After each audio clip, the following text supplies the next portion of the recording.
اعوذ باللہ من الشیطان الرجیم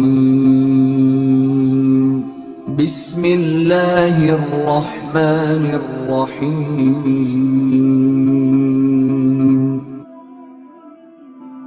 اب نبی کریم علیہ السلام کی جب آمد ہوئی نا، اصل میں جو عیسائی تھے، ان کے پادری تھے، پاسٹر تھے، ان کے جو فادرز تھے، جو بھی ان کو نام دیتے ہیں، انہوں نے حقیقت کو چھپایا ہوا تھا۔ کیا کیا ہوا تھا جی؟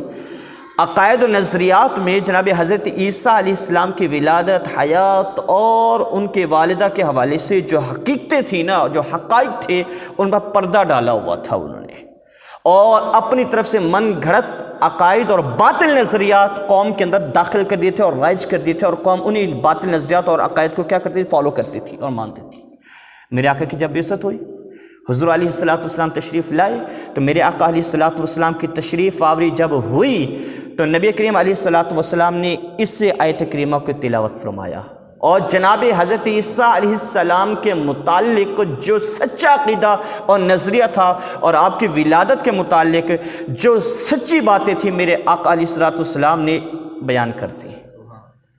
تو اہل نجران کا ایک وفد آیا، عیسائیوں کا ایک وفد آیا جو کافی افراد پر مشتمل تھا، تقریباً 60 کی تعداد آتی ہے کہ 60 افراد پر وہ وفد مشتمل تھا اہل نجران کا۔ وہ آقا علیہ السلام کی بارگاہ میں آیا، اور ان کا ایک بڑا لیڈر تھا، فادر، یا ان کے اس گروہ کا جو نگران تھا، عبد المسیح اس کا نام تھا، وہ بھی حضور کے پاس آیا، اور وہ سارے لوگ آ گئے۔ نبی کریم علیہ السلام نے اصل میں انہیں خط کے ذریعے دعوت توحید اور دعوت اسلام پیش کی تھی کہ آؤ اللہ تبارک و تعالیٰ کی توحید کو مانو، اور آ کر دین اسلام کی جو پیروی ہے اس کو اختیار کرو۔ وہ وفد حضور کے بارگاہ میں آیا۔ اب نبی کریم علیہ السلام نے جب سارے لوگوں کو بتایا کہ ان مثل عیسیٰ عند اللہ کمثل آدم خلقہ من تراب ثم قال له كن فيكون الحق من ربك فلا تكن من الممترین، اگلی آیت کریمہ یہ تھی، الحق من رب، یہ حق ہے تیرے رب کی طرف سے۔ کیا حق ہے جی؟ پچھلی بات کہ حضرت آدم علیہ السلام کی طرح ہی عیسیٰ علیہ السلام ہیں۔ مطلب کیا کہ جس طرح آدم علیہ السلام کو اللہ تبارک و تعالیٰ نے بن ماں باپ کی ہی پیدا کیا، پھر عیسیٰ علیہ السلام میں تو صرف ایک چیز تھی نا، باپ نہیں تھا، ماں تو تھی۔ اب ان کی حماقت اور بیوقوفی دیکھو، حضرت آدم علیہ السلام کے بارے میں تو عقیدہ رکھتے تھے کہ اللہ کے بیٹے نہیں ہیں، یہ اللہ تبارک و تعالیٰ کے بندے ہیں، نبی، یہ تو عقیدہ تھا ان کا۔ عیسیٰ علیہ السلام کے بارے میں کیا کرتے تھے؟ وہ یہ عقیدہ رکھتے تھے کہ عیسیٰ علیہ السلام اللہ تعالیٰ کے کیا ہیں؟ بیٹے ہیں، کیونکہ اللہ نے ان کو بن باپ کے پیدا کیا ہے۔ تو زیادہ بات تو وہ حیرت انگیز تھی جس کی ماں بھی نہیں تھی، جس کا باپ بھی نہیں تھا، اس کو تو مانی جا رہے ہیں۔ یہ ایسے ہی ہے جیسے کوئی بندہ یہ کہے نا، کوئی بندہ یہ کہے کہ میں نے مینار سے چھلانگ لگائی، تو دوسرا بندہ وہ کہے میں بچ گیا، بندہ کہہ رہے ہاں یار ٹھیک ہے، بچ سکتا ہے۔ ایک بندہ کہہ دے میں نے دیوار سے چھلانگ لگائی، کہہ رہا میں بچ گیا، تو جھوٹ بولتا ہے۔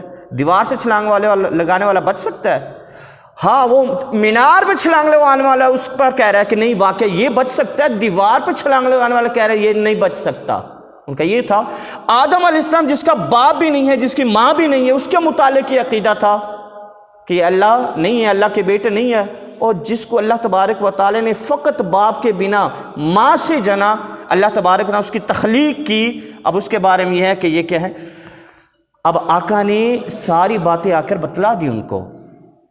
ایک چیز، اب جب ان لوگوں کی جو ان کے فادرز تھے، ان کے بڑے تھے، ان کے لیڈر تھے عیسائیوں کے، ان کے عوام تک یہ باتیں پہنچی نا، تو عوام تو ان کے پلے پڑ گئی۔ اب عوام کو کور کرنے کے لیے آ گیا وفد حضور کے پاس، اور آ کر مناظرے کے چیلنج کرنے لگا۔ ان کا جی آپ عیسیٰ علیہ السلام کے متعلق کیا کہتے ہیں؟ میرے آقا نے فرمایا عیسیٰ علیہ السلام اللہ کے بندے ہیں، اللہ کے نبی ہیں، اور اللہ تبارک و تعالیٰ نے انہیں اپنا نبی بنا کر بھیجا ہے۔ وہ اللہ کی عبادت کرتے ہیں، نہ وہ رب کے بیٹے ہیں، نہ وہ خود رب ہیں۔ دونوں چیز کیا ہیں؟ تمہارے عقائد اور نظریات کیا ہیں؟ باطل ہیں۔ اور آقا علیہ السلام سے زور سے انہوں نے باتیں کرنا شروع کر دی، دلیلیں پیش کرنا شروع کر دی۔ حضور ان کو دلیلیں دیتے، مانتے نہیں ہیں۔ اب جب نبی کریم علیہ السلام نے انہیں علمی طور پر افہام و تفہیم کے مسئلے سے سمجھانے کی کوشش کی تو مان نہیں رہے۔ جب افہام و تفہیم سے مسئلے حل نہ ہونا تو پھر ایک درجہ وہ آتا ہے مباہلہ، جس کا نام ہوتا ہے مباہلہ جس کا نام ہوتا ہے. مباہلہ کیا ہوتا ہے؟ اب رب العالمین نے قرآن مجید کے فرمایا حاجک فیہ من بعد ما جاءک من العلم، اے محبوب یہ آپ سے جھگڑا کرتے ہیں اس معاملے کے اندر جو سچی باتیں ہیں، جو علم ہے آپ کے پاس، یہ اس علم کے متعلق جھگڑا کرتے ہیں. تو اللہ نے فرمایا اپنے محبوب کو فقل تعالوا، اے محبوب آپ ان سے کہہ دو پھر فقل تعالوا ندعو ابناءنا وابناءکم ونساءنا ونساءکم وانفسنا وانفسکم ثم نبتہل فنجعل لعنۃ اللہ علی الکاذبین.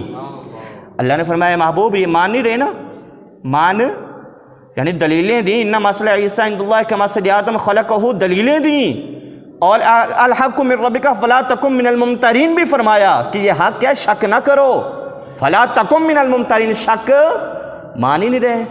اب رب العالمین نے پھر اپنے محبوب کو فرمایا محبوب ان سے مباہلہ کرو. مباہلہ کا مطلب یہ ہوتا ہے کہ بندہ اپنی ضد پہ، غلط کام پہ، غلط ضد پہ اور باطل نظریے پہ ہٹ درمی کا مظاہرہ کرے اور علم کو نہ مان رہا ہو اور سچی باتوں کی پیروی نہ کر رہا ہو. اگلا بندہ سچا ہو اس کے باوجود سے جھوٹا کہہ رہا ہو نا، پھر مباہلہ کیا جاتا ہے. مباہلہ یہ ہوتا ہے کہ پھر مل بیٹھ کر دعا کی جاتی ہے، مالک اگر میں سچا ہوں تو ان کو تباہ کر دے، ان کو برباد کر دے، اور ان پر اللہ کی لعنت کا مطلب اللہ کی رحمت سے دوری، بربادی ہے. اب رب العالمین کے حکم سے محبوب علیہ السلام نے فرمایا کہ چلو جی تم نہیں مار رہے نا باتوں سے، علم سے نہیں مار رہے، قرآن کو نہیں مار رہے، میرا فرمان اللہ تبارک و تعالیٰ کا فرمان نہیں مار رہے، تو فقل تعالوا ندعو ابناءنا، لاؤ اپنے بیٹوں کو، ہم اپنے بیٹوں کو لاتے ہیں، ونساءنا ونساءکم، لاؤ پھر تم اپنی عورتوں کو اور ہم اپنی عورتوں کو لاتے ہیں، اور وانفسنا وانفسکم، تم اپنی جانیں پیش کرو ہم اپنی جانیں پیش کرتے ہیں، اور پھر ہم مل کر دعا کرتے ہیں، جو جھوٹا ہوگا اس پر اللہ کی لعنت ہوگی. جب آقا نے یہ فرمایا نا پھر ان کی جان شکنجے میں آئی، کہہ رہا ہمیں تھوڑا سا وقت دے دے، ہمیں کیا کر دے، تھوڑا سا وقت دے دیں، ہم سوچ لیں. وہ سارے جو ان کا لیڈر تھا نا اس کے ارد گرد جمع کہ اب کیا کریں، اب کیا کریں، ہم اپنے دعا کریں، اپنے بچوں کو لائیں، ہم ان کے سامنے دعا کریں. لیکن ان کا لیڈر تھا نا وہ پڑا ہوا تھا اور ہر حقیقت کو جانتا، حقیقت کو چھپایا ہوا تھا. کہنے لگا میں اللہ کی قسم اٹھا کے کہہ دیتا ہوں تمہیں، یاد رکھنا دعا کرنے سے پہلے سوچ لینا. میں کہا کیا؟ ان کا وہ دیکھو آقا تشریف لا رہے تھے، حضور مباہلہ کے لیے تشریف لا رہے تھے، اور ساتھ کون تھے؟ حضرت امام حسن، حضرت امام حسین اور سیدہ فاطمہ اور مولا علی رضی اللہ تعالی عنہ. سارے نبی کریم علیہ السلام تھے، یہ چار ہستیاں حضور کے ساتھ تھیں، اور پانچ میرے آقا علیہ السلام تھے. میرے آقا نے حضرت حسین کو گود میں لیا ہوا، اٹھایا ہوا، اور حسن نے انگلی پکڑی ہوئی، ایک جانب مولا علی ہے، دوسری جانب سیدہ فاطمہ الزہرا رضی اللہ تعالیٰ عنہ ہے. کہہ رہا میں اللہ کی قسم اٹھا کہہ رہا ہوں، ان کا لیڈر کہنے لگا، کہنا ان سے مباہلہ نہ کرنا. ان کا کیوں؟ کہنا میں جو ان چہروں کو دیکھ رہا ہوں نا جو ان کے ساتھ آ رہی ہیں، اور ان سے ہی ان کے نبی نے فرمایا کہ جب میں دعا کروں تم آمین کہنا. کہنا میں اللہ کی قسم اٹھا کے کہتا ہوں یہ تو ہم لوگ ہیں، اگر کسی دعا پر یہ آمین کہہ دے تو پہاڑ بھی اپنی جگہ چھوڑ دے گا، ہم کیا چیز ہیں؟